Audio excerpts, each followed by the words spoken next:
त्याचं महत्त्वाचं कारण की महाराष्ट्रामध्ये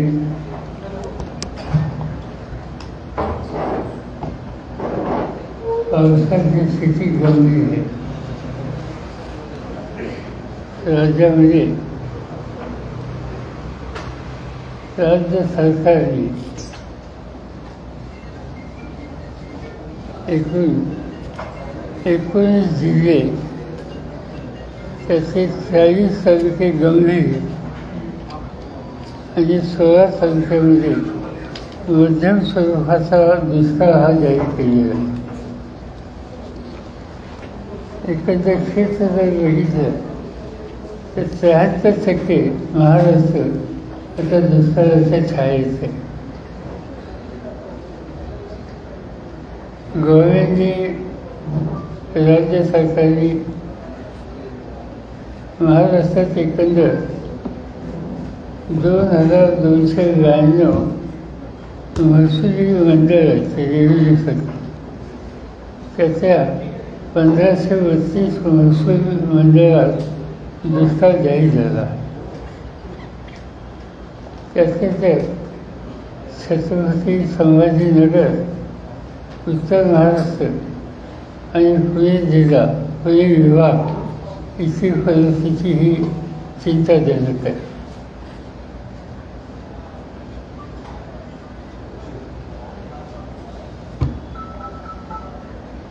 पाण्याची टंचाई आपल्याकडे देशात सगळ्या ज्या धरणं आहेत, पण या धरणाची अवस्था जर बघितली तर जी मोठी धरणं आहेत त्याच्यामध्ये आज जलसाठा किती आहे याची आकडेवारी मिळाली.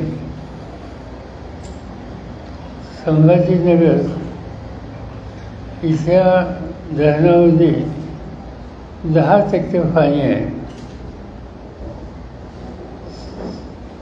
44 धरणात. पुणे विभागात 35 धरणं आहेत, तिथं 16% पाणी आहे. नाशिकमध्ये 22 धरणं आहेत, तिथं 22% पाणी आहे. आणि कोकणामध्ये 11 धरणं आहेत, तिथं 29% पाणी आहे. ही मोठी धरणं. आपल्याकडं मध्यम प्रकल्प आहेत.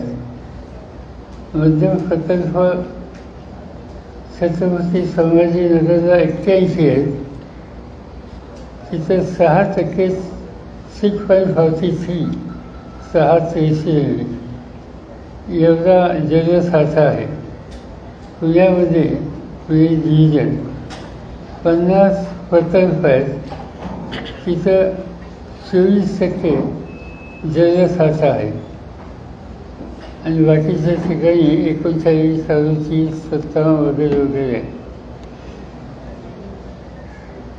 त्यातल्या त्यात मोठी धरणं जी महाराष्ट्रात आहेत, उदाहरणार्थ उजनी, तिथं उपयुक्त जलसाठा 0 आहे. मराठवाड्याची जायकवाडी हे एक मोठं धरण आहे, तिथं 5.50 इतकी टक्के जलसाठा आहे. 5%. माजलगाव 0% जलसाठा आहे. मांजरा 0.34% म्हणजे अर्धा टक्का सुद्धा नाही. आणि धाराशिव जिल्ह्यात सीना कोळेगाव, निम्न तेरणा ही मोठी धरणं आहेत, तिथं 0% साठा आहे. अहमदनगरमध्ये मुळा, निळवंडे आणि भंडारदरा ही 3 मोठी धरणं आहेत, तिथं 9% पाण्याचा साठा आहे. आणि त्यामुळं आज आपण मे महिन्याच्या अखेरीस आहोत आणि साधारणतः जुलैच्या एंडपर्यंत ही स्थिती राहण्याची शक्यता आहे. साधारणतः पाऊस हा त्या कालखंडात प्रत्यक्ष पाऊस पडतो, पण धरणं भरतील ही स्थिती यायला जुलै हा अखेरपर्यंत वाढवला लागेल. पिण्याच्या पाण्याची समस्या ही ठिकठिकाणी लोकांच्या तक्रारी येत आहेत. त्याच्यामध्ये जिथं लोकांची मागणी आहे आणि सरकारी टँकर दिले, त्याच्यामध्ये संभाजीनगर विभाग इथे एकंदर गावे आणि वाड्या 1561 आहेत की जिथं लोकांची डिमांड आहे. आणि आज 1837 एवढे टँकर्स प्रत्यक्ष आहेत. याच्यातले जादा संभाजीनगर, जालना, बीड यामधून आहेत.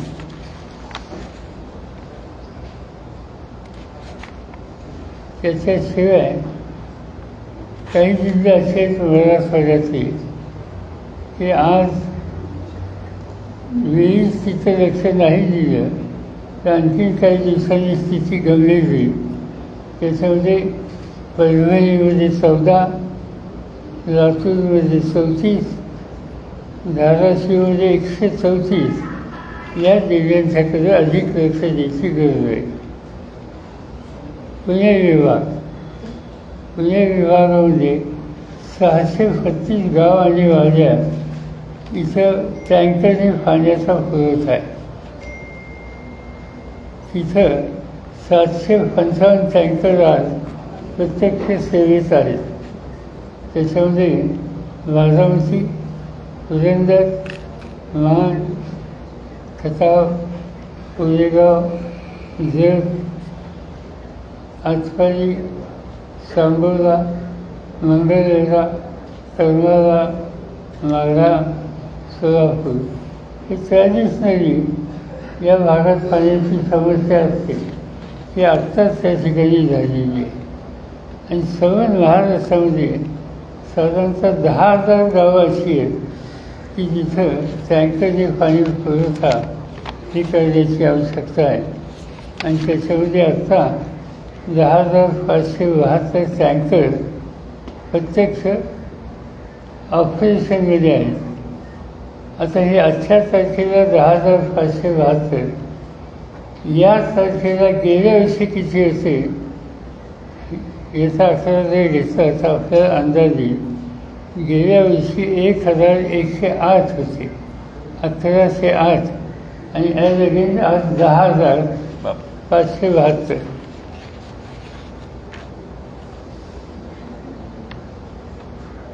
त्यानंतर काही विभागात शेतकऱ्यांची जनावरांच्यासाठी चारा याची मागणी आहे.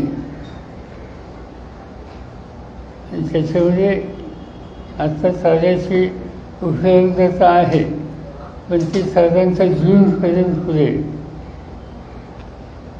त्याच्यात संभाजीनगर, पुणे याचा उल्लेख जास्त होतो. आता दुष्काळी कामं काढण्या किंवा रोजगार हमीची कामं काढण्या यासंबंधीची डिमांड आहे. तर संभाजीनगर महसूल विभागामध्ये 6,646 ग्रामपंचायतीची मागणी आहे. आणि तिथं आता 4,20,902 मजूर प्रत्यक्ष काम करतात, पण मागणी अधिक आहे. आणि पुणे डिव्हिजनमध्ये 5,688 ग्रामपंचायतीची मध्ये काम चालू आहे. आणि इथं 23,000 लोक आता काम करतात. काही लोकांच्या मार्फत, काही सरकारांच्या मार्फत आम्ही लोकांची डिमांड काय याचे असेसमेंट केलं. राज्य सरकारकडे आम्ही ती मागणी केली. आता आज एक कर्ज, त्याच्यामध्ये पीक कर्जाचं पुनर्संरचन, पीक कर्जाचं पुनर्गठन, काही ठिकाणी कर्ज वसुलीला स्थगिती, या 2 गोष्टीची मागणी आहे. त्याच्यानंतर विमा, शेतकऱ्यांनी विमा काढलेला आहे, पण विमा कंपन्यांनी नुकसान देण्याच्यासाठी टाळाटाळ करण्याची भूमिका आहे. आणि त्याच्यासाठी राज्य सरकारने गरज असली ते केंद्र सरकारशी बोलून सुद्धा या इन्शुरन्स कंपनीला डायरेक्शन द्यायची गरज आहे. तिसरं डिमांड जी आहे वीज बिलात सूट द्यावी, वसुलीला स्थगिती द्यावी आणि कोणत्याही परिस्थितीमध्ये वीज भरलं नाही म्हणून वीज पुरवठा खंडित करू नये. त्याच्यानंतर आणखीन एक डिमांड लोकांची येते, मनरेगा कामात जे निकष आहेत ते शिथिल करावेत आणि जसं पूर्वी रोजगार हमी योजना याचे जे निकष राज्य सरकारने केले होते ते आता ॲप्लिकेबल करावे. त्याच्यानंतर जिथं ॲक्यूट दुष्काळ आहे, पीक गेलेलं आहे, त्या गावांची त्या भागातील विद्यार्थी जे शिकतात शालेय किंवा महाविद्यालयीन त्यांची परीक्षा असतील याच्यामध्ये त्यांना माफी द्यावी आणि फळबागा वाचवणे. अनेक ठिकाणी फळबाग आहेत तिथं टँकरने पाणी खोदून ते आपण फळबागा वाचू शकतो. तर त्यासाठी अनुदान पूर्वी देण्याची पद्धत होती, आज नाही आहे. तर अनुदान द्यायची सुरुवात करावी आणि शेवटी जनावरांच्या छावण्या या त्या ठिकाणी कराव्यात. साधारणतः या सगळ्या गोष्टी राज्य सरकारने तातडीने कराव्यात. हे सरकार राज्यावर असेल आणि त्यावर याच्याकडे बघण्याचा माझा किंवा आमच्या सरकारांचा राजकीय दृष्टिकोन अजिबात नाही. राज्य सरकारला याच्यामध्ये आमची सरकारच्या करायची तयारी आहे, कारण हे संकट राज्यावरच आहे. इथं आपण सगळ्यांनी मिळून याला सामोरं जायची आवश्यकता आहे.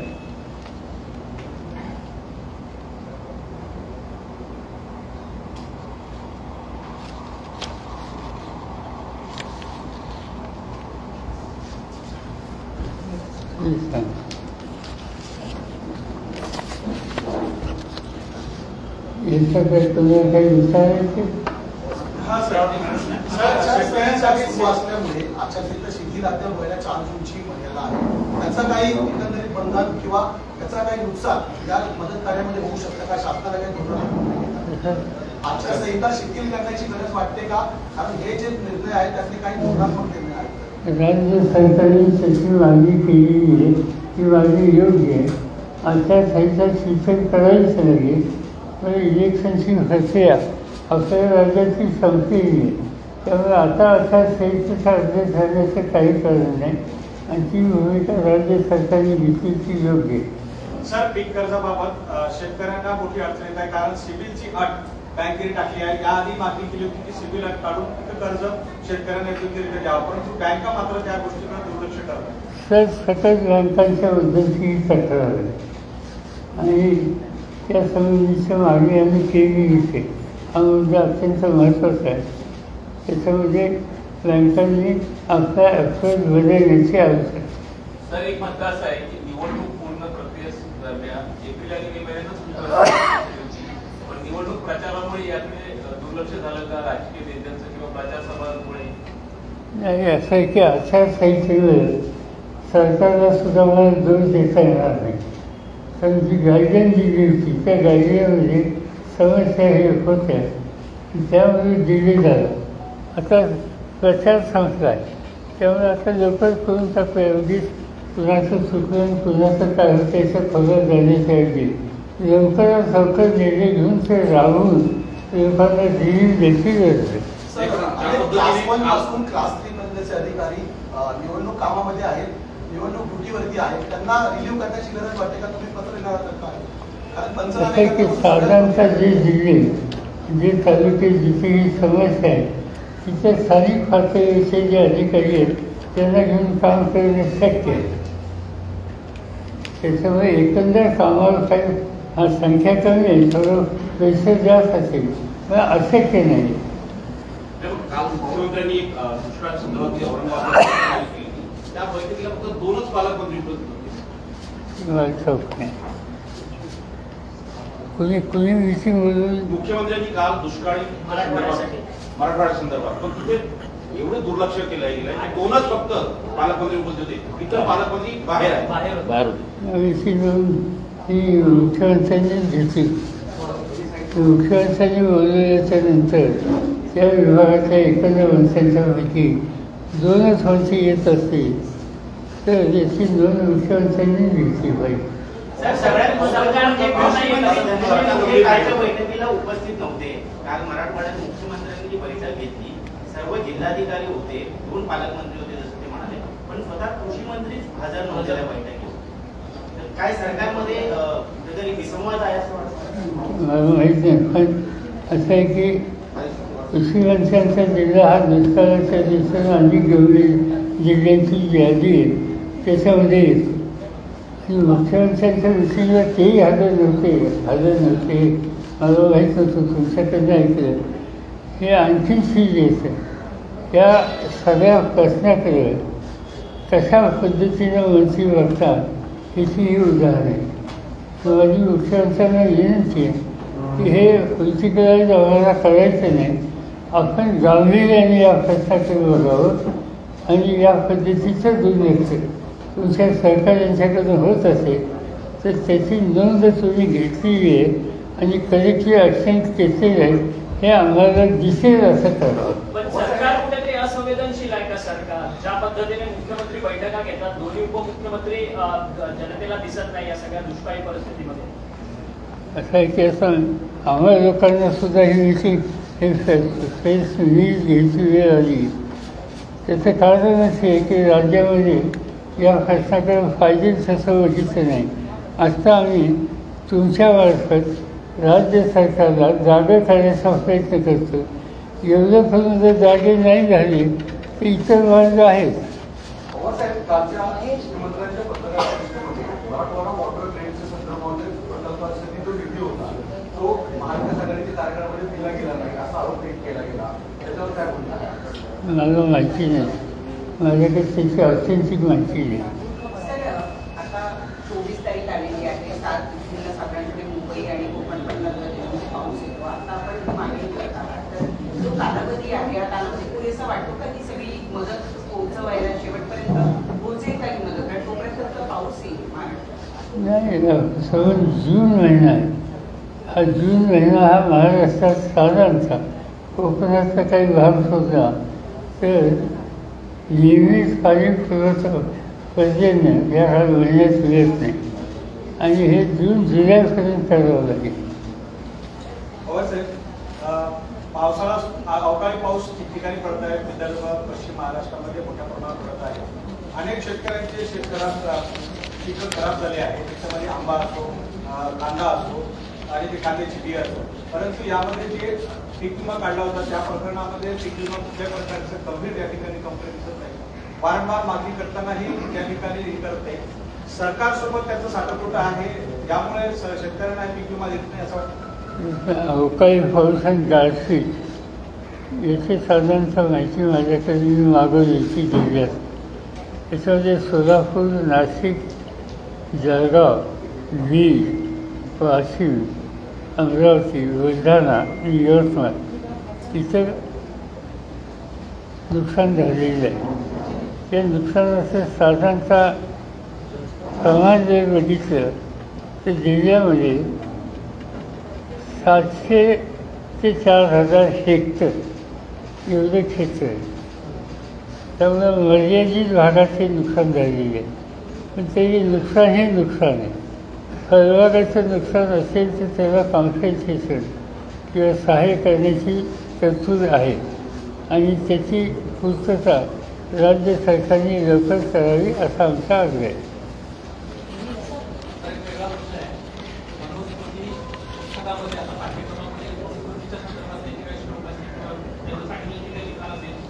पाठ्यक्रमामध्ये पाहायला मिळणार आहे. राज्य सरकार असा प्रयत्न करत आहे.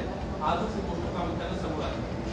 माझ्या वाचण्यात आल्यास त्याच्यामध्ये ज्या 2-3 गोष्टी आहेत त्याच्यात मनुस्मृतीचाही उल्लेख आहे. याचा अर्थ या सरकारची राज्यकर्त्यांची मानसिकता काय हे स्पष्ट होतं आणि या गोष्टीच्याबद्दल शैक्षणिक क्षेत्रातले जे जाणकार आहेत त्यांनी विचार करावा. यासंबंधीची आपली आग्रही भूमिका सरकारच्या समोर घेतलीच पाहिजे. जर नाही घेतली तर मग अनेक अशा संस्था आहेत प्रादेशिक विचाराच्या, त्या स्वस्थ बसणार नाही. पवारसाहेब, लहान मुलांना शाळेमध्ये फसायदापासून सुरुवात करायची, त्यावेळेस मुलांना फसायदा नको आणि इतर ज्या गोष्टी आहेत त्या शिकवायच्या, परंतु आता मनुस्मृतीकडे नेण्याचा प्रयत्न हा सगळ्यात मोठा संकल्प आहे. पुस्तकामध्ये त्यांचे काही पाठ्यक्रम निश्चित केले आहेत. माझ्या वाचनात आल्यास त्याची ऑथेंटिक माहिती माझ्याकडे नाही की सवन पुस्तकं रिराईज करण्याचा कार्यक्रम हे सरकार हातात घेत आहे. ती वाचून वाचल्यास मला चिंता असायला लागली. रिराईज याचा अर्थ आता काय त्या ठिकाणी मुलांच्या डोक्यात ते घालायचा प्रयत्न आहे हे आज सांगणं अवघड नाही. प्रत्यक्ष रिराईज केलेलं पुस्तक हातात आल्यावर मी तुमच्याशी बोलू.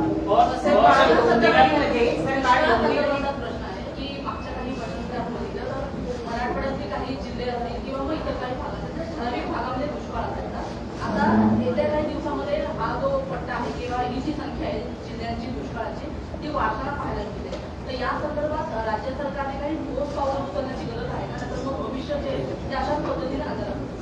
मला असं वाटतं की राज्य सरकारने, मी सुरुवातीला सांगितलं की हा विषय आपल्याला फिजिकलाइज करायचा नाही, संकट आहे. आणि म्हणून एक अर्ध्या दिवसात राज्य सरकारने विविध राजकीय पक्षाच्या नेत्यांना ते विधिमंडळाच्या त्यांच्या सहकार्यांना निमंत्रित केलं. जे जिल्हे त्याच्यामध्ये अफेक्टेड दिसतात त्या जिल्ह्याचे लोकप्रतिनिधी त्यांना निमंत्रित केलं आणि एकत्रित बसून आपण आणखीन काय करू शकतो याची चर्चा केली. तर माझी खात्री आहे की लोकप्रतिनिधी बीजेपीच्या पार्टी त्यांना सहकार्य करतील.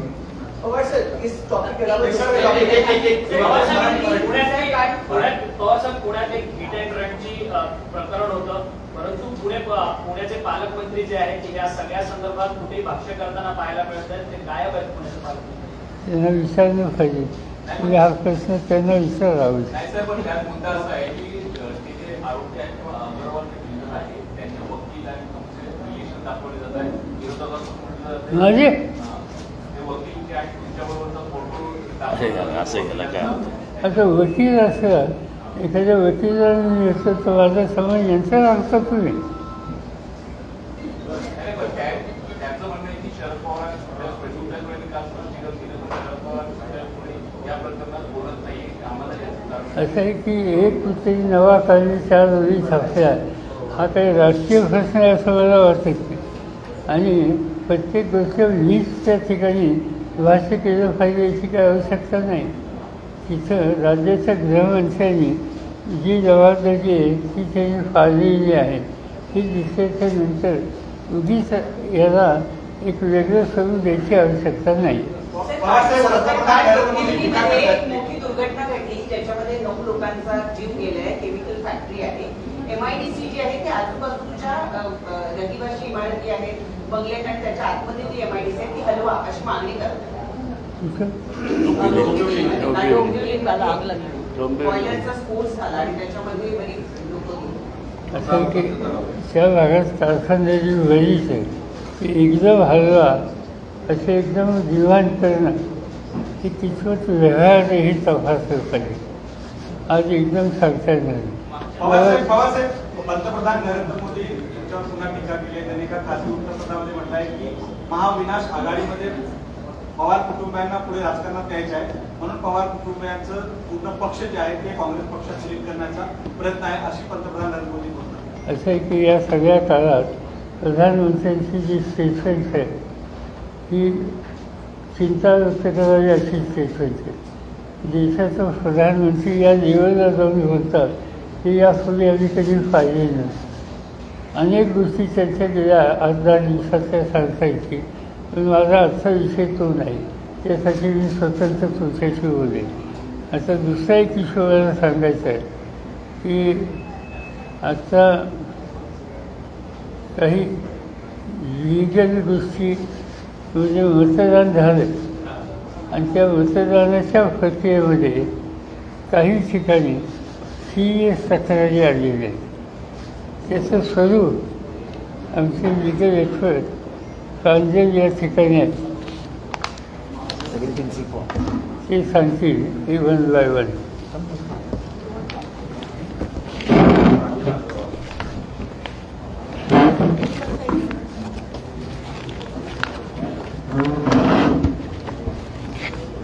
You can see.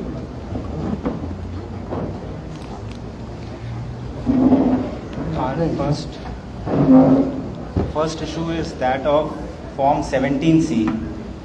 As per the Representation of People's Act, Form 17C is the only proof of the number of votes polled in a polling station. As per procedure, that Form 17C has to be given to each booth agent on the day of the polling at the very end, say at 6 o'clock or 7 o'clock. Further, each copy... You explain what is this form? Form 17C is a proof that at each booth how many votes have been polled. Now the issue arose because Election Commission delayed the publication of votes polled by 11 days for first phase and by 5 days for second phase. Because of that, there is widespread distrust. Now going back to the legal provisions, it is upon each returning officer to provide the 17C forms to the candidates. This petition was then filed before the Supreme Court. That Form 17C, since at a widespread level is not being provided to the candidates, there is distrust because you have delayed by 11 days and 5 days in publication. Why is the Form 17C not published online? Today itself, 15 minutes back, the Supreme Court has, not on merits, stated that since this is an interim application, we will take it up with the final application. We are taking a hands-off approach. We are not deciding anything during the course of the election, but we are not commenting on the merits. The problem becomes the affidavit filed by the Election Commission of India, where they gave a disappointing excuse that such disclosure to public would allow mischief by the public by morphing the images, which could impact the counting of results even and cause distrust. With transparency being the cornerstone of a healthy democracy, how can the right of citizens to complete information be curtailed in the name of digital security measures and lack thereof by the Election Commission? That is first question. Second question, with the original copies safely secured, the excuse by the ECI that mere public disclosure of voting percentage could impact the counting of results is furthermore alarming. It is causing furthermore distrust. And lastly, this logic by the ECI is not being used when they are publishing affidavits of candidates online. These affidavits could also be morphed. These affidavits could also result in distrust and information what a voter has of a particular candidate. So that logic is not applied there, but a contradictory logic is being applied here. And therefore, we are appealing to the Election Commission to reconsider their affidavit. We understand that the Supreme Court has today taken a hands-off approach, but the Election Commission has a duty to inspire confidence in the voters at large. When such allegations are being made, when the voting percentage is changing day by day, within a day 20% voting percentage is changed, why is Form 17C not disclosed by the Election Commission of India? That's the first issue. The second issue is that of repolling request in Parli Taluka in Beed Lok Sabha constituency. Parli Taluka. Much before the election on 13th, we approached the returning officer of Parli Taluka, Beed Lok Sabha constituency, and requested that these set of booths should be notified as critical polling booths. However, we received a response that at a random 50% of booths in each Vidhan Sabha are being notified as critical polling booths, which is against the advisory of the Election Commission of India. We again on 11th, which is again before election, requested that our list of critical polling booths, which are called conventionally sensitive polling booth lists, please be notified, CCTV footage be given. That again request was rejected. On 13th, there was widespread booth capturing in Parli Taluka in Beed Lok Sabha. Videos have been played across media channels. It is a case which has not been seen in the history of India, where people, where strongmen were seen coming to the booths, voting constantly, voting in the name of people who were non-existing, completely capturing the booth from 2 p.m. onwards. Numerous complaints were made on 13th May itself that booth capturing is happening at all of these booths, and the list were given. We received no response. On 18th, we made a detailed communication appeal to the State Election Commission and Election Commission of India that in Parli Taluka, re-polling must be ordered because the sanctity of the votes polled there has no meaning left, with clear cases of videos of booth capturing. One very distinct video is that the EVM machine is kept there right in front of the EVM machine.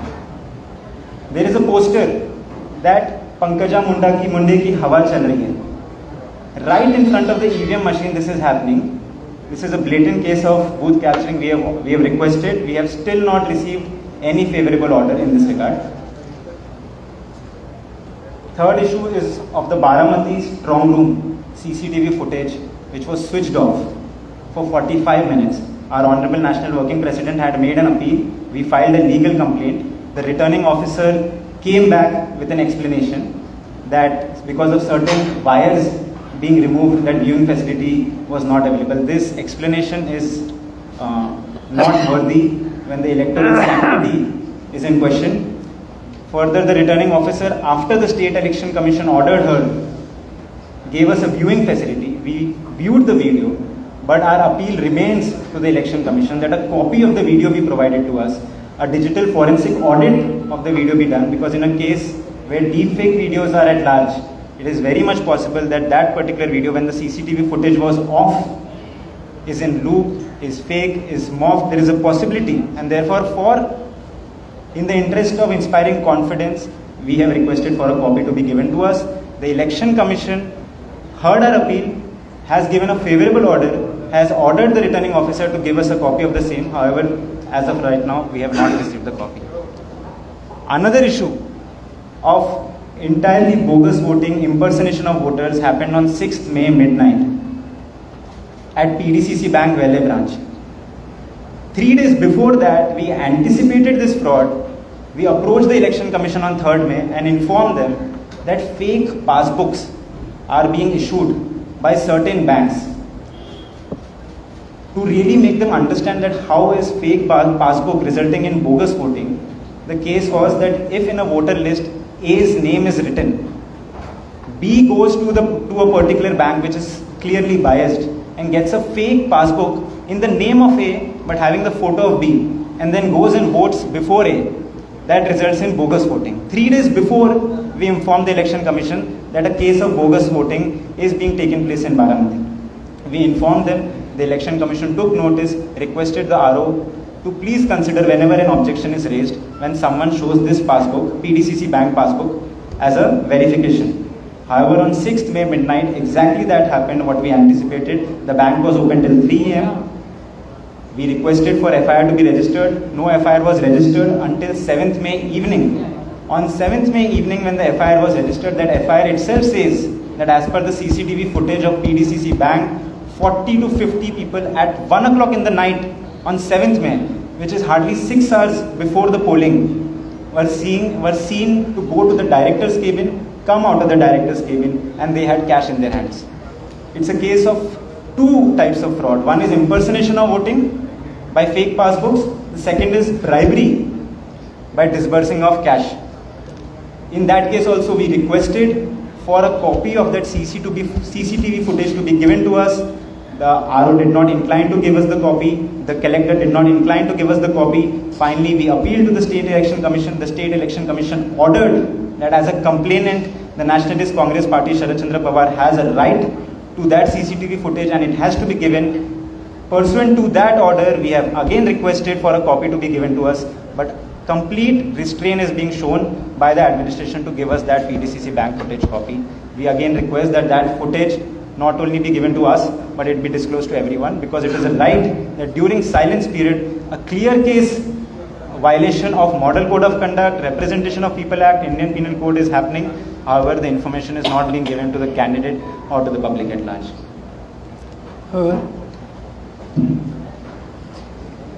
कित्येक ठिकाणी अशा तक्रारी आलेल्या आहेत की 17C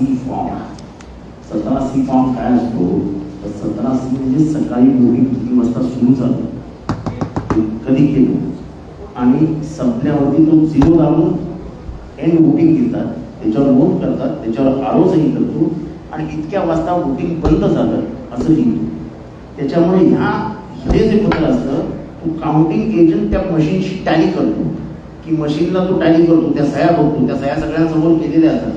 हा जर दिला नाही याचा स्पष्ट अर्थ की मतदानाच्या मशीनमध्ये तुम्हाला कुठलाही गोंधळ घालता येतो. आणि देशभरात अशा तक्रारी आहेत की 17C फॉर्म हा देशभरात काही ठिकाणी देण्यात आलेला आहे. आणि आता म्हणजे साधारण नागरिक म्हणून माझं म्हणणं आहे की ते डॉक्युमेंट पब्लिक डोमेनमध्ये आहे. जर 10 उमेदवारांकडे ते आहे तर ते पब्लिक डोमेनमध्ये आहे. तुम्ही ते अपलोड करून टाका आणि जगाला पाहिजे तर पाहू द्या की हा 17C फॉर्म हा असं असं झालेला आहे. त्याच्यामध्ये मॉर्फिंग होऊ शकत नाही, त्याच्यामध्ये काही वेगळं काही होऊ शकत नाही. निवडणूक आयोग लपवाछपवी करते, ते का करते ते आम्हाला माहिती. सर पवार सर मैं हिंदी में जानना चाहता हूँ, आपकी लीगल टीम ने 2-3 मुद्दे उठाए, बहुत सीरियस एलिगेशन लगाए किसी के ऊपर. आप लोग किसकी जगह पे रीपोलिंग की मांग कर रहे हैं, कहाँ पे भागते हुए सर हिंदी में बता दीजिए सर. पवार साहब नहीं ये बताइए. We have ordered for repolling only in Parli Taluka of Beed Lok Sabha constituency. We have more than 200 such videos which clearly show booth capturing. A bare perusal of those videos by anyone, leave any expert, will show that this is booth capturing, which is a clear-cut example of intimidation, threatening by the government administration itself. It is not a case that we did not file the complaints. It is not a case that we did not give any proof, but we have not received any orders. Sir सवाल ये है कि कल ही सिद्धार्थनगर में केंद्रीय गृह मंत्री अमित शाह ने ये दावा किया कि हम जो है 300 के पार चले जाएंगे. 5 जो फेजेस के इलेक्शन हो चुके हैं और कांग्रेस 40 पार भी नहीं आ पाई. क्या आपको लगता है कि जो 17C का मुद्दा उपस्थित हो रही है, जो कॉन्फिडेंस है, क्या इस तरह की धांधलियों की वजह से कॉन्फिडेंस है? पूरे अमित शाह के कहने से आपका क्या कहना है? जहाँ तक उनका सीजन मंडी में फंसा, मेरा जवाब इतना है कि शायद 480 तक हो जाएगी, कम से निकल कोई स्टेटमेंट, इसको कोई आधार नहीं, कोई फिगर देना, रिस्पॉन्सिबल आदमी ने. हाँ, प्रधानमंत्री या होम मिनिस्टर उस पर किसी ने कुछ कहा था तो इस पर कॉमेंट कर सकते थे, मगर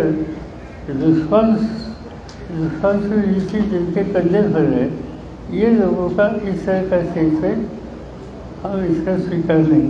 सर एक सवाल है, जयराम रमेश का बयान आया है जिसमें जयराम रमेश ने ये कहा है कि जिसकी इंडिया गठबंधन में सबसे ज्यादा सीटें होंगी 2004 की तरह उसी का उम्मीदवार जो है प्रधानमंत्री पद पर बैठेगा. इस पर आपकी क्या प्रतिक्रिया है? मेरे पास जीते हर चीज़ की इंफॉर्मेशन नहीं है. मेरे जैसे आदमी ने विदाउट प्रॉपर इंफॉर्मेशन ऐसे सेंसिटिव इश्यूज पर स्टेटमेंट करना मैं गलत समझता. अगर आती है तो क्या ओबीसी में मुस्लिम को आरक्षण दिया जाएगा? इंडिया गठबंधन की सरकार अगर आती है, आपकी सरकार आती है केंद्र में, तो क्या मुस्लिमों को ओबीसी में आरक्षण दिया जाएगा? जहाँ तक मुझे मालूम है कि महाराष्ट्र में 20 साल पहले वह रिजर्वेशन दिया है. आज ये और ये निकालने की भाषा बीजेपी है. प्रधानमंत्री नरेंद्र मोदी हिमाचल प्रदेश में कहते हैं कि जब कांग्रेस यूपीए की सरकार थी तब कांग्रेस जो पाकिस्तान था वो भारत के सीने पे नाचता था. आज हमारी सरकार ऐसी है कि हम घुसकर मारते हैं. पाकिस्तान के नाम पे देश को डराने की कोशिश कांग्रेस और इंडी गठबंधन कर रही है. ऐसा हिमाचल में प्रधानमंत्री नरेंद्र मोदी ने कई जगह पर बोले हैं. प्रधानमंत्री आज तक जो बोलते हैं इसका कॉग्निजेंस लेने की कोई आवश्यकता नहीं. Such important position gentleman is occupying, Prime Minister, it's an institution, and that person who is in charge of that institution are making this type of statement. It's a very funny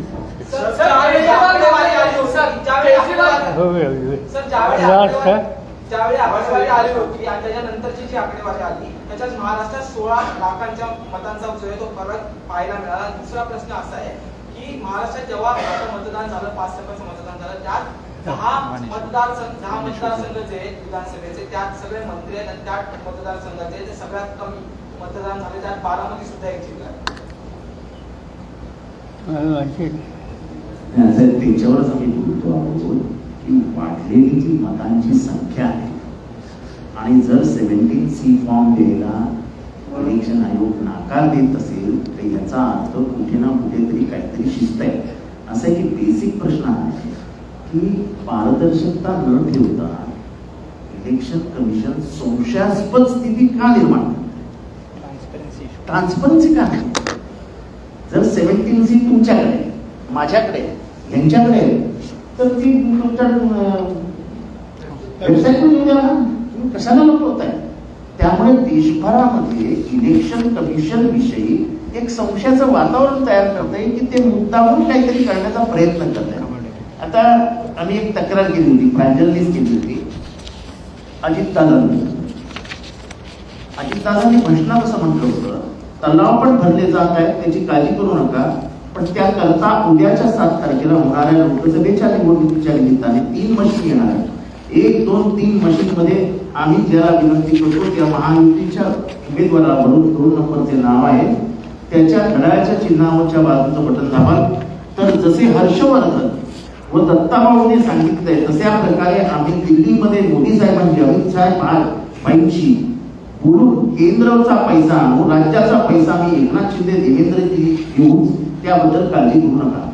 त्याच्यानंतर ही तक्रार केल्यानंतर election कमिशनने त्याचं कॉग्निजन्स घेतलं आणि त्यांना सांगितलं या अनुषंगाने लक्ष खालील तरतुदीकडे करण्यात येत आहे. भारत निवडणूक आयोगाद्वारे आदर्श आचारसंहितेचा अनुषंगाने राजकीय पक्ष व त्यांच्या उमेदवारांकडे निर्गमित आलेल्या सूचनांमध्ये सूचना क्रमांक 7/6 येथे आदर्श आचारसंहिता लागू झाल्या कारणाने मंत्र्यांद्वारे असे कोणत्याही प्रकारचे आर्थिक अनुदान घोषित करता येऊ नये. तरी आपणास याद्वारे समज देण्यात येत आहे की वरील नमूद तरतुदीचा आपण भंग झालेला आहे, आपले स्तरावरून अशा प्रकारचे वक्तव्य होणार नाही याची दक्षता घ्यावी. तरीही वारंवार अशी आमिष दाखवण्यात आली, वारंवार असे स्टेटमेंट देण्यात आले आणि त्याच्यामुळे आचारसंहिता नावाची गोष्ट अस्तित्वात आहे असं आम्हाला कधी वाटलंच नाही. निवडणूक आयोग हे कम्प्लीट फेल झालं महाराष्ट्राच्या ऑपरेशन्स मध्ये. मशीन स्लो झाल्या, नावं गाळली गेली, डिलिटेड झाली, हे मुद्दामून केलं.